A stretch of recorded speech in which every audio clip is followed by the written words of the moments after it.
इनेलो के प्रधान महासचिव अभय चौटाला ने अपने विरोधियों के खिलाफ मोर्चा खोल दिया है। इंडी गठबंधन के प्रत्याशी सुशील गुप्ता और बीजेपी प्रत्याशी नवीन जिंदल पर उन्होंने जुबानी हमला किया। अभय ने कहा कि मेरे सामने दो लुटेरे हैं जो चुनाव में खड़े हुए हैं। अभय के इस बयान पर गठबंधन प्रत्याशी सुशील गुप्ता ने भी पलटवार किया और कहा कि जिसकी जैसी आदत होती है वो वैसी ही बात करता है।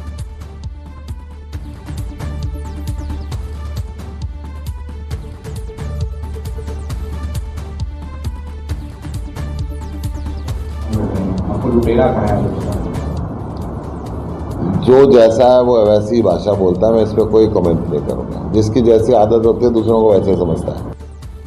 अभय चौटाला जी कह रहे हैं 2 लुटेरे कुरुक्षेत्र लोकसभा के चुनाव में लड़े। 2 लुटेरे मेरे सामने चुनाव लड़े। मैं तो तुम्हारे से खेती करने वाला, मैं तो तुम्हारे से किसान की बात सुनने और किसान की पहल करने वाला, मूंगफली करने वाला। अरे तो फिर वोट मुझे दोगे, मेरे को दोगे। मैं सीधी भाषा में समझा देता हूँ। पानी अब जाके गिरा गया, आगे कुछ समझ में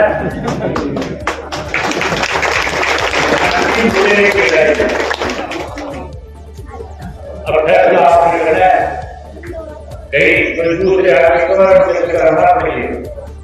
वहीं गठबंधन प्रत्याशी सुशील गुप्ता ने नवीन जिंदल को चुनौती दी है। खुले मंच पर बहस करने की उन्होंने चुनौती दी है। सुशील गुप्ता ने जिंदल से जवाब मांगा है। उन्होंने कहा है कि बीजेपी के बड़े आरोप लगे हैं किसानों पर, किसानों को उपद्रवी कहा गया है बीजेपी द्वारा, तो इस पर जिंदल जो है अपना स्टैंड साफ करें। तो ये बड़ी खबर, जहां सुशील गुप्ता ने जिंदल से जवाब मांगा है, खुले मंच पर बहस करने तक की चुनौती दे दी है। किसानों को उपद्रवी कहने पर जो बवाल हुआ था उस पर जवाब मांगा है और कहा है कि नवीन जिंदल को इस पर अपना स्टैंड साफ करना चाहिए। आपकी पार्टी ने, आपकी नई नवेली पार्टी ने, जिसको अभी आप तुरंत इलेक्शन टिकट डिक्लेयर होने से 10 मिनट पहले आपने ज्वाइन किया, उसने किसानों को कभी आतंकवादी कहा, कभी खालिस्तानी कहा, कभी उनको उपद्रवी कहा, कभी उनको आंदोलन जीवी कहा, कभी उनकी जड़ चीन में बताई, कभी उनकी जड़ पाकिस्तान में बताई। तो मैं ये पूछना चाह रहा हूं, आपका क्या स्टैंड है? इन्होंने पंचों की कमर लाल कर दी, सरपंचों की कमर लाल कर दी, क्लर्कों की कमर लाल कर दी, आशा वर्करों की कमर लाल कर दी, पॉलिटिकल वर्करों की कमर लाल कर दी। कोई नहीं छोड़ा। जिससे भी मिले डंडे से बात की। आपके हिसाब से ये सही था या गलत था? आपकी जो नई नवेली पार्टी है बीजेपी, उसका स्टैंड सही था या गलत था?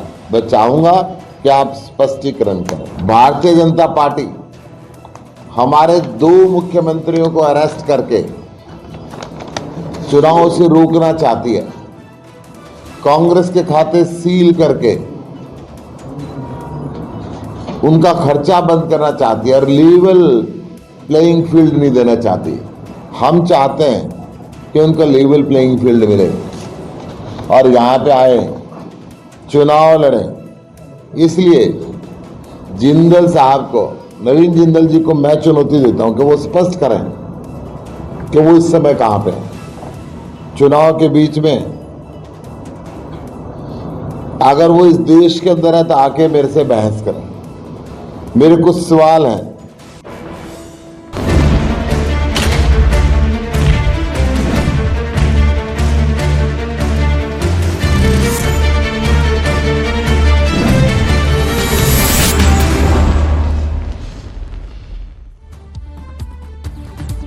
और अब बात करेंगे नफे सिंह राठी हत्याकांड के बारे में। 45 दिन बाद भी पुलिस के हाथ खाली है।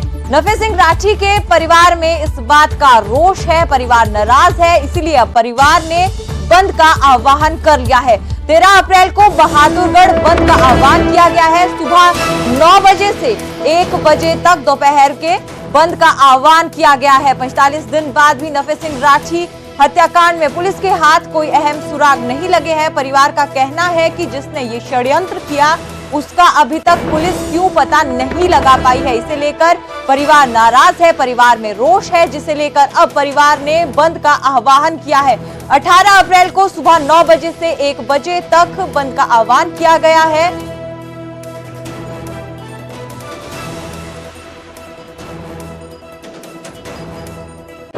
ऐसा लगता है कि सरकार ये चाह रही है कि हम भी घर से बाहर ना,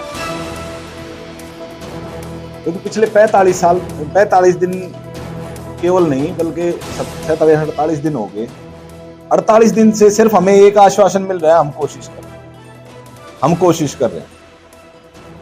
जो आदमी पकड़े गए हैं उनकी इंटेरोगेशन हुई है, लेकिन उसके बावजूद ना तो वे षड्यंत्रकारी पकड़े गए जिन्होंने ये फाइनेंशियल और पॉलिटिकल हत्या करवाई है, क्योंकि ये तो तय हो गया कि ये प्री प्लान एक फिरौती देके करवाया गया मर्डर है। ये तो साफ सबको पूरे बहादुरगढ़ को दिख रहा है। लेकिन पूरे बहादुरगढ़ की आवाज उठाने वाला वो शख्स था जिसने जब जब बहादुरगढ़ में व्यापारियों को, दुकानदारों को जब मुसीबत आई। वहीं बात करेंगे महेंद्रगढ़ स्कूल बस हादसे के मामले में। जांच कमेटी का गठन हुआ था जिसका विरोध हुआ, लेकिन अब कमेटी का दोबारा गठन किया गया है। जिला जांच कमेटी में जिला शिक्षा अधिकारी यानी डीईओ को हटाया गया है। सिटी मजिस्ट्रेट महेंद्रगढ़ को कमेटी में शामिल किया है। आपको बता दें कि ग्रामीणों ने डीईओ के कमेटी में होने का विरोध जताया था। उन्होंने कहा था कि अगर अपराधी को ही कमेटी में शामिल कर दिया जाएगा तो उन्हें इंसाफ की उम्मीद नहीं होगी, लेकिन इसके बाद अब उसे हटाया गया डीईओ को और अब सिटी मजिस्ट्रेट को जो है कमेटी में शामिल किया गया है। एडीसी की अध्यक्षता में कमेटी बनाई गई है जो नई जांच कमेटी है, और डीईओ को हटा दिया गया है। तो ये बड़ी खबर आपको बता रहे हैं।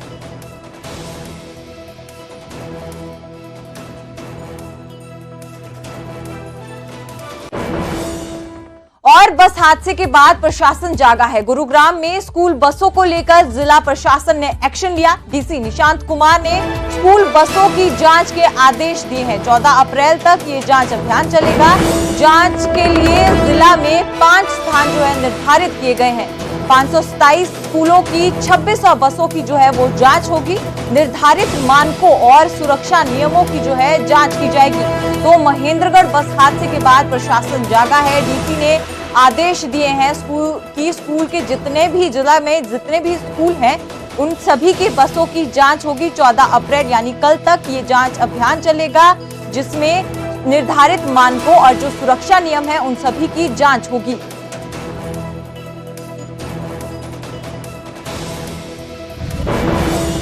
इस वक्त मैं लघु सचिवालय के पास हूँ जहाँ पर ये जो जांच है वो की जा रही है। यहाँ काफी सारी जो बसें हैं वो आप देख सकते हैं। इन बसों को यहाँ बुलाया गया है और इनकी एक एक करके जांच की जा रही है कि आखिरकार इन बसों में क्या कुछ मौजूद है, क्या कुछ मौजूद नहीं है। इस बस की अगर मैं बात करूं तो ये लेडी फ्लोरेंस स्कूल जो है उसकी ये बस है, और इसकी जब जांच की गई तो इसमें भी गुरुग्राम पुलिस को कई खामियां मिली हैं। इसके अंदर ना तो ये सीसीटीवी कैमरा जो लगा है बस के अंदर ये काम कर रहा है, ना ही इसकी स्क्रीन जो है वो काम कर रही है। इसके अलावा जो पुलिस के अधिकारियों ने यहाँ पर जो एक तरह से अगर आग लगने की स्थिति में अगर फायर को बुझाने के लिए अगर सिलेंडर का इस्तेमाल करना पड़े तो वो भी पूरी तरह से कामयाब नहीं है। इसके आगे की जो पूरी एक नल की जो टाइप होती है जो आगे इसको दूर तक जो स्प्रे कर सकती है वो भी नहीं है। इसके अलावा जब पुलिस अधिकारियों ने इसमें बाकी चीजें जांची तो उनमें भी कई सारी खामियां हैं। ये इमरजेंसी गेट है, अगर यहाँ पर बच्चे कभी आ जाएं, किसी मुसीबत में अगर हो तो उसको खोलना पड़े तो ये खुलता नहीं है प्रॉपर तरीके से।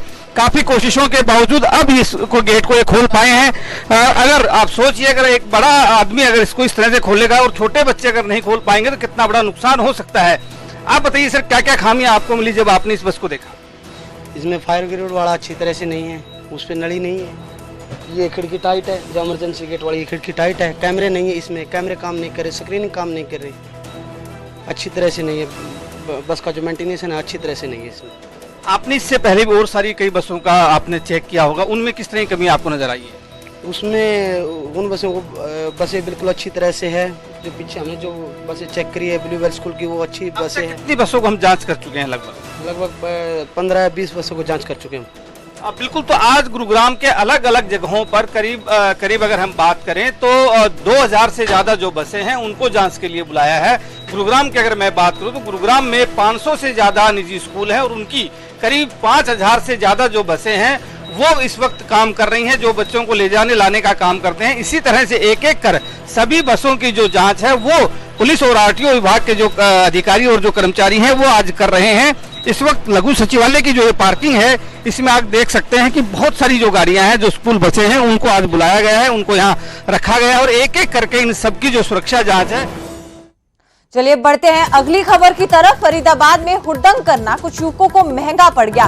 पुलिस ने हुड़दंगियों को चालान भेजा है। पोस्टल चालान पुलिस की तरफ से भेजा गया है। गाड़ियों की खिड़कियों पर बैठकर ये युवक हुड़दंग कर रहे थे। इन्हें रील बनाकर इन्होंने जो पूरा वीडियो है वो उसे इंस्टाग्राम पे अपलोड कर दिया, जिसके बाद रील पर ट्रैफिक पुलिस ने एक्शन लिया है। गाड़ी मालिक को 8500 रुपए का चालान भेजा है।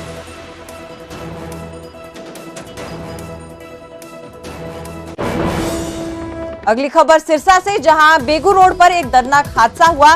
तेज रफ्तार ट्रक ने एक स्कूटी को टक्कर मार दी। टक्कर के बाद भी ट्रक ड्राइवर नहीं रुका और करीब आधा किलोमीटर तक स्कूटी को घसीटता हुआ ले गया। इस हादसे में एक महिला ने मौके पर दम तोड़ दिया तो दूसरी महिला ने अस्पताल में दम तोड़ दिया। दोनों महिलाएं प्रीतनगर की रहने वाली हैं और गुरुद्वारे में लंगर सेवा के लिए जा रही थी। हादसे का सीसीटीवी भी सामने आया है। पुलिस ने ट्रक चालक के खिलाफ मामला दर्ज कर लिया है। इतना हादसा हुआ है, सुन के रोंगटे खड़े हो जाते हैं। ये पड़ोसी हैं हमारे, करमजीत बहन है और एक 13 नंबर गली से बहन थी प्रियंका। ये दोनों रोजाना गुरुद्वारे जाया करते हैं। इधर जो गुरुद्वारा रानिया रोड पर बड़ा गुरुद्वारा है, लंगर बनाने के लिए 5:30 बजे यहाँ से निकलते हैं। तो 5:45 का टाइम था। इसके पापा वहाँ रहते हैं पंजाब में। उनका फ़ोन आया भी ये सब हो चुका है, आप जाके इनको। स्विगी के एक डिलीवरी बॉय की वीडियो सोशल मीडिया पर जमकर वायरल हो रही है। ये वीडियो गुरुग्राम की बताई जा रही है, जहां एक स्विगी का डिलीवरी मैन एक फ्लैट के बाहर पहुंचता है, बेल बजाता है, महिला दरवाजा खोलती है, सामान लेती है।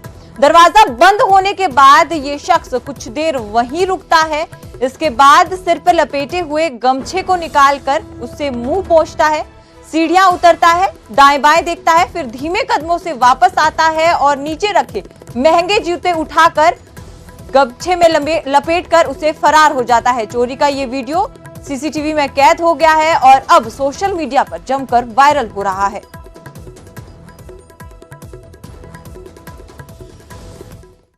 वहीं सोनीपत में हत्या के मामले बढ़ते जा रहे हैं। गांव पुरख खास राठी के जोहड़ के पास एक युवक की लाश मिली है। शख्स के सर पर चोट के निशान है। आशंका जताई जा रही है कि ईंट मारकर युवक की हत्या की गई है।